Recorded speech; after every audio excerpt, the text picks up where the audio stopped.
You'll never be caught needing to replenish your stash again when you subscribe to Hemper's monthly smoking boxes. Hemper's hands down the best place to stock up on your smoking supplies no matter the occasion. Curated with innovative and hand-selected products to ensure you're getting the absolute highest quality accessories for your smoking experience, Hemper's monthly smoking subscription service provides $100 plus in value for only $40. There's also the convenient options to receive every month, quarterly, semi-annually, or annually, and right now use promo code HEDGE10 to get started and receive 10% off Hemper's box or the XL box at Hemper.com.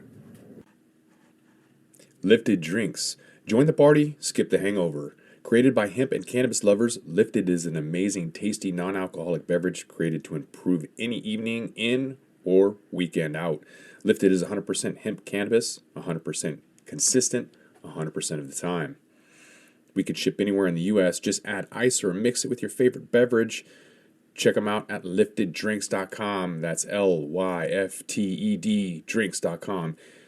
Enter in radio to get a 20% discount at checkout. You must be 21 or over to join the party and skip the hangover.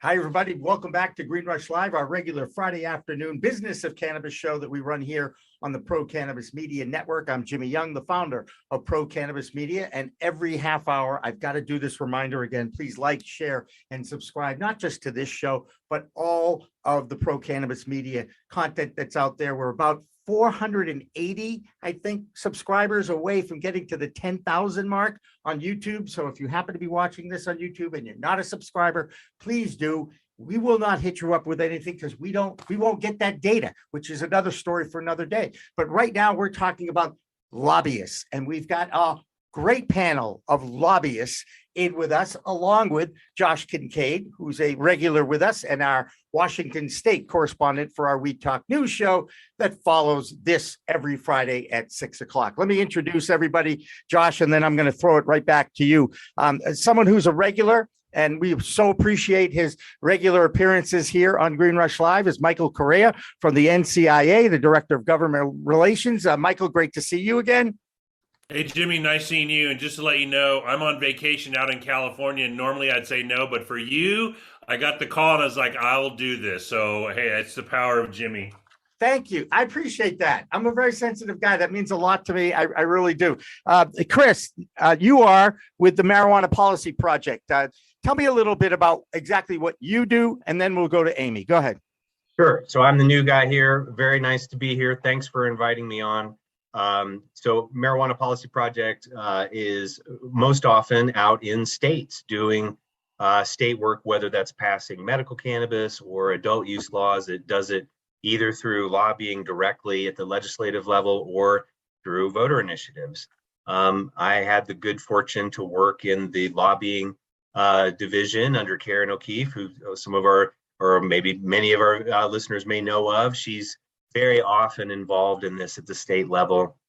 So did that in many states. I guess the most recent of mine was in Illinois to help sort of get it across the finish line for legalization. And most recently I've been involved in the federal stuff, which leaves me to rub elbows with Mr. Correa here and get to know kind of what's going on in DC and how far the goalposts actually are in all this. So again, happy to be here and thanks for having me on. Great. Appreciate it. And I'm interested to hear the state perspective versus the federal perspective too. Amy Jenkins is next. Amy, tell us about your organization and why you're here too. Well, I'm here because you invited me. That's true. So hopefully I'll make a contribution to this conversation. So, but appreciate the opportunity, and it's always nice to see Michael and Chris. Nice to meet you.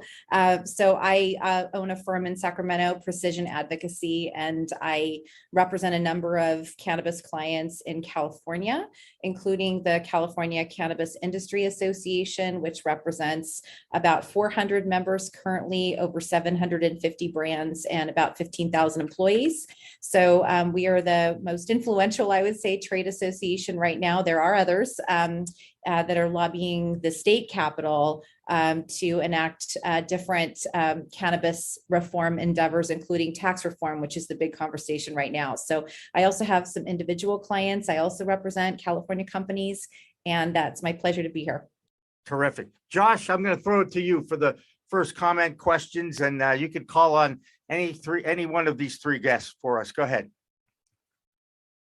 All right, so lobbying last year broke an all-time mark amid a flurry of government spending. Industry, they topped 3.7 billion for the first time. That's up from 1.5 billion in 2001, with 3,700 new companies and organizations hiring lobbyists since the start of the pandemic, bringing the total number of lobbyists in Washington to an estimated 12,000. With so many multiple in-state lobbyists in Washington state, any state for that matter, how do we make any progress with so many different agendas? I guess I'll start with Michael. So that's one of the biggest issues I'm dealing with now. When I started, which was 9 years ago, almost 10 years ago, is before there were legal sales in Washington state and Colorado. That happened in January and July of 14, and I started in 13. I was the only guy there. I was on an island by myself trying to lobby. And the issue is pretty uniform. Take the industry seriously. We wanted a professionalization of the industry. We wanted to talk about the banking issue, the taxes. It was very generic. It was very easy talking about it because I was the only one doing it. Well, now the industry has matured. And here we are, 9 years, 10 years later, we have bigger MSOs, we have medium-sized companies, we have smaller. We have different aspects where some of them may have a little different perspective when it comes to what does legalization mean. And a perfect example would be something like interstate commerce. If you're a big MSO that invested hundreds of millions of dollars in a state-based model, and all of a sudden legalization threw that open, your hundreds of millions of dollars of investment would maybe go out the window. And so there's a little different perspective as far as tax rates, regulations, how much you can deal with on regulations, how much you can pay on taxes. The bigger guys can do more than smaller guys. And it gets back to economics of big versus little in every other industry. And the industry, cannabis industry, has changed. It's matured a lot. You see a lot of consolidation in the industry, a lot of growth. And when I was talking, it was, hey, treat us like every other business in America. Address the banking issue, address the tax issue. And that was it. Well, we've gotten none of that.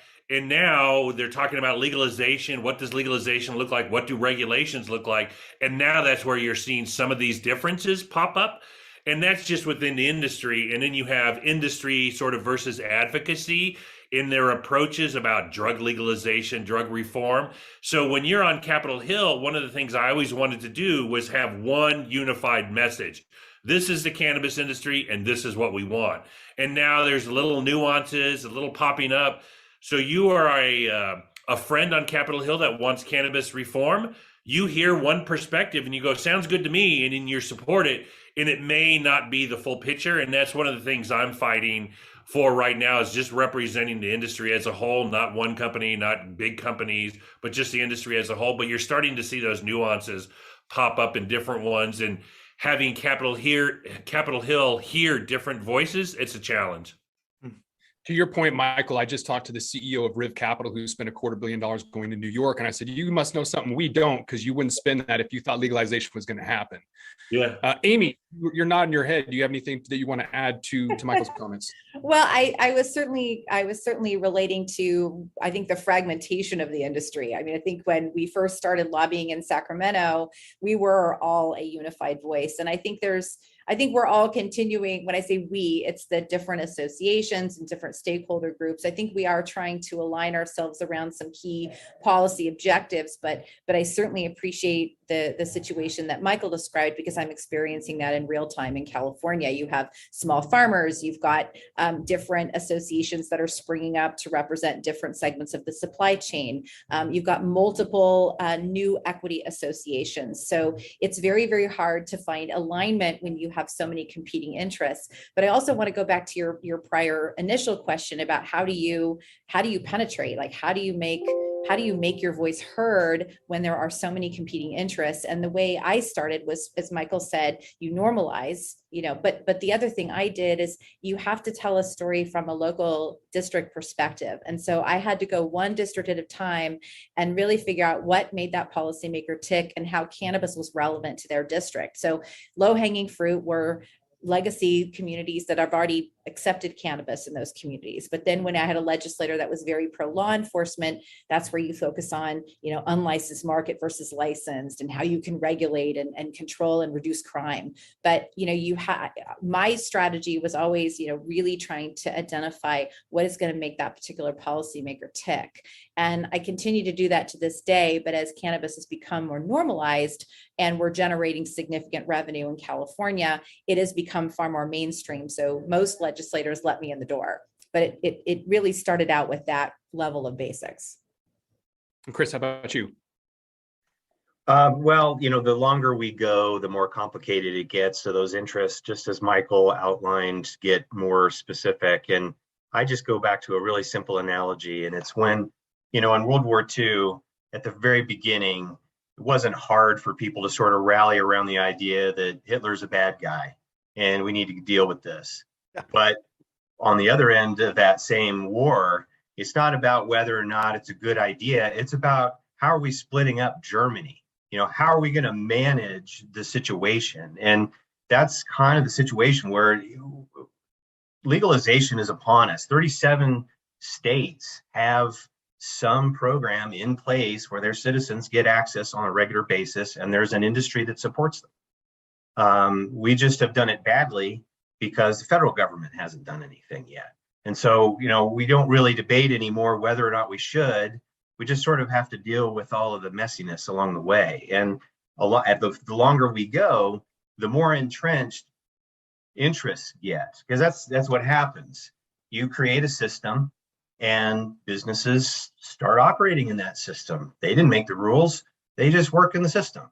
And the minute they get operating, they get attached to the system that they operate within. And so as soon as you then walk in and say, hey, everybody, you know what, that medical thing worked great. You know what we should do? Let's make it available to all adults. And that is obvious to folks that are in the advocacy space.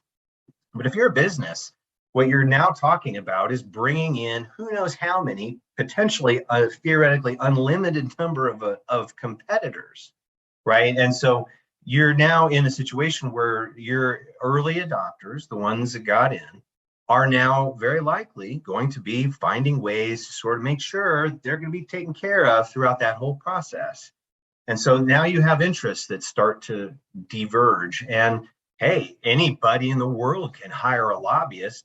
That's easy. That just takes a checkbook, right? And so if you've got nervous CEO and you've invested at 1 point whatever in your grow, right? You want to make sure that you can continue to pay your staff. And so you're going to make sure that you've got the GR heft that you need to go to Sacramento or to, any state capital to try to keep that system in place. And what happens then is, as this whole thing develops over time, you have just different interests going different directions, and it's a mess. Because to where Michael exactly began is, it was one thing when it was simple and everybody could have one message, but you go into a lawmaker's office now and he or she will say, well, you know what, I talked to somebody last week and they kind of said some other thing. It's really, really hard now to try to move the needle when you've got so many voices. So it's a significant challenge. And just to piggyback on what Chris was saying, which hit the nail on the head, is if you were to go from it's illegal and then tomorrow it was legal over the country, everyone was equal. Well, now, like California, it had these legacy operators for 25 years, this gray market. You had other states with medical. Well, now they have a footprint. So like in Arizona, they may want to control how many licenses are out there. Everyone, when you are on the outside, everyone loves capitalism. But when you're on the inside, everyone loves monopolies. And so it's hard to tell on where you're at. And there are multiple trade associations in cannabis at the federal level. We're all friendly. We all get along. We all agree on 95% of the same things. But there's going to be the slight differences of interstate commerce or a tax rate or excise taxes or something. And like Chris was saying, now you are protecting your interests. You are protecting your investment. You, as a CEO or manager of a company, you're looking at your time horizons and, a year, 2 years, 3 years, 5 years, and making investments on that. and now all of a sudden Congress comes out and changes the rules mid course, well, that's going to affect you as a capitalist. And so we need this sooner rather than later, because if we have nothing, you will get a lot of consolidation of the industry. And then 4 years from now, when we have legalization, you will have these very big, powerful companies that don't want to play with others and don't want to open it up. But hey, that's why, you know, Congress members get paid the big bucks and we keep fighting the good fight.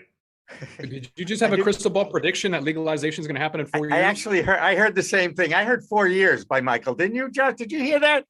So my first event I did at NCIA, Earl Blumenauer spoke, and he said legalization by 2020. And 7 years seems so far away. I was like, yeah, it's possible. I viewed this as an 8 to 10 year process. So I had visions in 2013, legalization by the summer of 2021. Here we are in the summer of 2022, and we haven't gotten banking over. We haven't gotten 280E over. I've pushed my time horizon a little further back. And someone who worked in Congress before, never make predictions, Jimmy. Right. Well, that's kind of like being a sports guy. You lose credibility as soon as you're the wrong prediction. You know, you have to be able to look at both sides, which is what I teach about a talk show host versus a journalist. Big difference. Guys, we had some breaking news this afternoon, and I want to get your opinions on it just to keep the conversation going. Merrick Garland, the U.S. Attorney General, had a quote out there. Tom Angel from Marijuana Moment reported on it, that the Department of Justice will address cannabis policy in the days ahead. Is that a tease? Is this encouraging? Are they going to reinstate the Cole memo? Where do you think the DOJ is going to go? And Chris, we're going to start with you. Go ahead. Unmute yourself first. Yeah, I don't know. And I thought you were going to say they said something, because we'd seen that they were going to say something. Well, I was like, oh boy. So in the days ahead is the quote. In the days ahead is the quote. Yeah, I got to tell you, I was definitely taken aback by the press release that Normal sent out, I think yesterday. Yeah, yesterday. That said, look, federal arrests are up. You know, we've been kind of happy every year. Yeah, they're trending down, and of course they would be, right? Because we've got more jurisdictions where they're actually limited in their enforcement capabilities.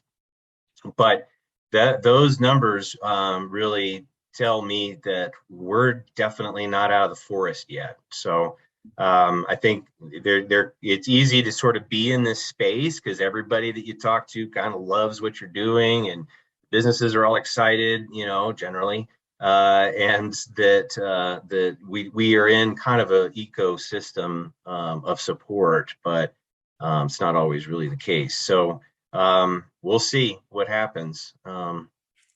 I hate to make any predictions about what the federal government's going to do. No, if they do anything at all, it's a major news story. Amy, what's your reaction to this little piece of news? And it's more like a tease.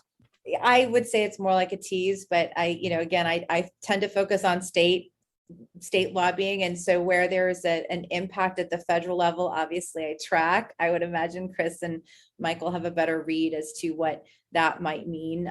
In California, we're focused a lot on illicit market activity. There's also a lot of conversations around interstate commerce, as was previously brought up. So there are some linkages there that might have some sort of correlation, but I think 4 years, as Michael subtly dropped, might be a more accurate prediction in terms of the direction of legalization. So yeah, it's tough to make predictions on what this means. It's my only thinking. I maybe all the 25 years in DC, I've become a cynic, and all the times I've heard Chuck Schumer say he's going to drop his bill any day now. Yeah. 18 months later. You sort of, now when someone says something, I just shrug my shoulders and roll our eyes. And so, you know, the first question you'd have to ask is, what can the federal government do? That's the first thing. And they're not going to legalize. They're not going to reschedule. They're not going to do anything major like that. So what could they do? Maybe they could tighten up the Cole memo, maybe give some better guidance. Maybe they could tighten up the banking memo and make it a little easier on financial institutions. I know the Treasury Secretary and others have said something around banking, and maybe they realize Congress isn't going to do something on SAFE. Maybe they could tighten it up around that. They could do something around research. They could do something, around veterans, but there's not a lot they can do. And Joe Biden's been president for 18 months. He could have come in January and said, administratively, these are the things I want to do. Because I'm on vacation, I'm sort of a few days behind on everything. So if this was Merrick Garland, they're not going to say anything. And if he was quoted, yeah, they'll probably do something. And my guess it's a clarification around some administrative stuff versus anything major. That's just the way the federal government operates. And, maybe I'm more into the teasing. And we're going to be doing something to get you excited so that everyone else can talk about how the federal government's going to legalize cannabis. Here's a quote for you from him that started this. Enforcement resources are not put to their best use prosecuting nonviolent, low-level marijuana offenses, even in jurisdictions where marijuana use remains illegal.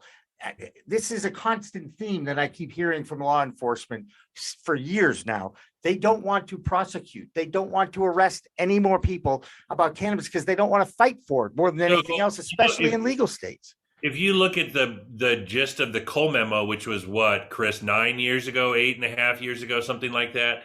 And then in 2017, when Jeff Sessions tore up the Cole memo, he basically said he was going to give priority, or he was going to allow the local state attorneys determine that. Now, I don't have the data. Has there been a ramp up in the past 5 years about arrests, and maybe they've seen some data and they're trying to refigure and now say it is not a priority and then maybe do a new Cole memo? I don't know, but I know we've lived in a world without Cole for 5 years now, and I don't know what the arrests have done. I don't know if the others have get any enlightenment, but that's the only thing I could be thinking of. And all Cole ever did was just say, here's our list of priorities. Hey, state or U.S. attorneys general out in the world, do whatever you think is appropriate. So, I mean, it never really dialed anything back. It just sort of gave enough room for US AGs out in the world to sort of say, well, okay, I'm not going to take this as a priority. There were certainly prosecutions that happened after that. So it's not like the whatever, I guess 2016 was when there was a limitation actually built into the budget that said DOJ does not get money to go after state compliant licensees. And that's meaningful. On medical. On medical, that's exactly right. And so now we have the Cole memo, but my understanding is that nobody really changed policy when Sessions yanked the memo. I mean, I think it was sort of functional, at least it gave a place for banks to have some activity. So it didn't make any sense for anybody to just say, well, okay, forget it. They just sort of kept operating. And so I don't know, reinstating the Cole memo, okay, so it doesn't really change anything. We need to change the law. The next changes are going to be Congress. That's going to be the true changes of Congress changing laws. Now, if anybody in the administration asked, I would say, oh, absolutely, we need to get that Cole memo reinstated. But I mean, in the real world, at the end of the day, we're not seeing changes in people's lives because the memo is in place or not. Yeah. Amy, you're in California, right? I am. Boy, you got plenty of stuff going on in that state every single day. It's the number one cannabis market, and I think 80% is still the illicit market or the legacy market, if you will. Is California setting an example, or are they just making decisions and then kind of winging it once those decisions are made? I get no rhyme or reason out of California. Can you enlighten me? Well, I would say that there are many things that we did not get right with the passage of Proposition 64, which was our measure to legalize cannabis for adult use.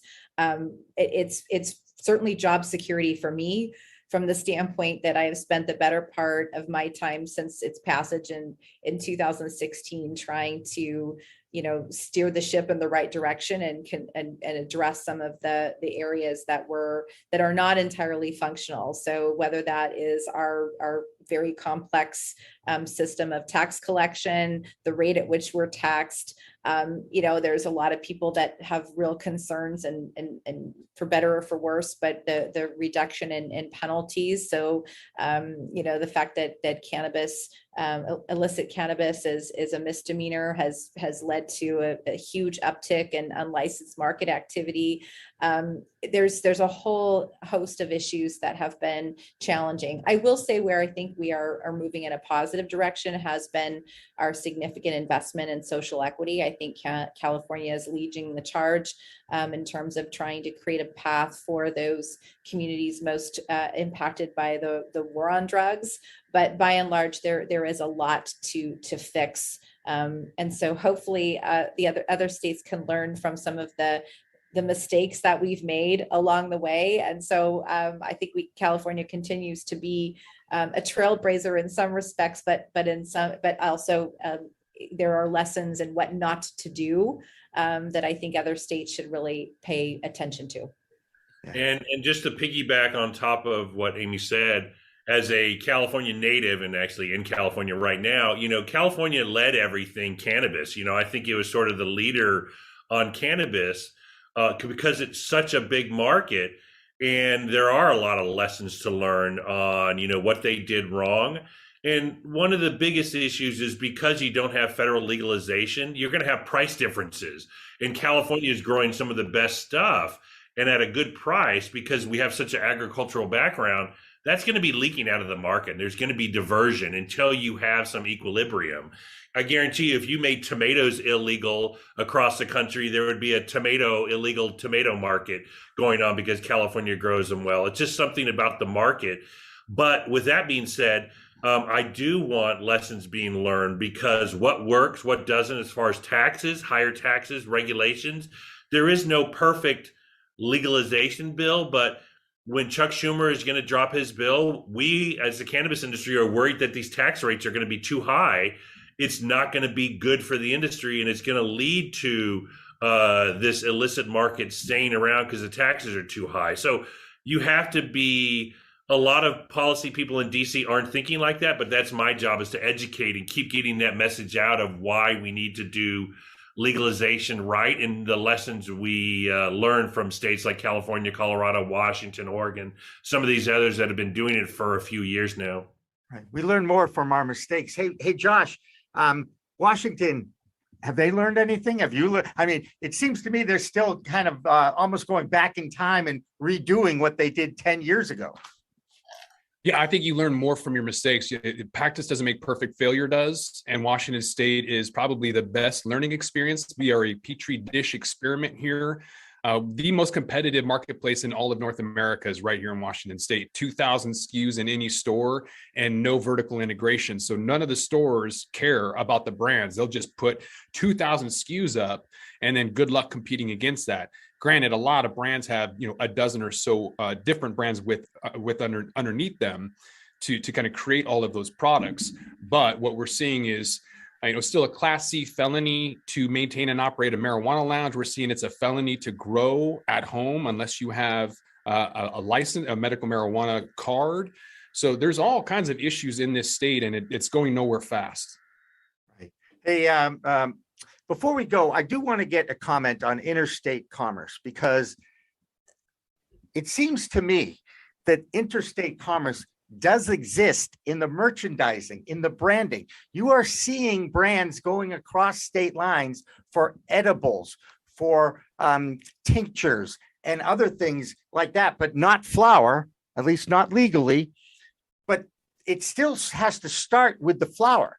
So, I mean, to me, it seems like some of these people that are putting out the products that are manufactured are already practicing interstate commerce. Am I wrong? Who wants to go? I don't know. I mean, I would say this, that to a lot of folks that we talk to on the Hill, the folks that work, as staff for members of Congress, we're already doing interstate commerce. If you have a company that operates in one state and you have employees in another state, what are we talking about here? Is it the magic moment when a joint actually goes across state lines, now we're going to like really have a problem with this company. There's stuff happening between these states all the time. Money is flowing. It's interstate commerce to a lot of folks already. So I'll give you some anecdotal personal. So last summer I vacationed in Montana, Chris's state, and I flew in and out of Spokane, and there's a dispensary right on the Spokane, Idaho border. And I remember going there, I visited, and I think there were 40 cars in the parking lot and 36 of them were from Idaho, which is probably has the least cannabis friendly laws on the books. Idaho people are going to Washington state. They're just losing that tax break. That, like Chris is saying, that's interstate commerce right there, because they're going across the state lines, and they're not consuming it in Washington. They're bringing it back to Idaho because that's what's happening. It's just one of those things that you're going to get that leakage, that diversion, until the federal officials are having an honest discussion about cannabis. There you go. Well, this has been a great, honest conversation about cannabis. The three of you have been outstanding.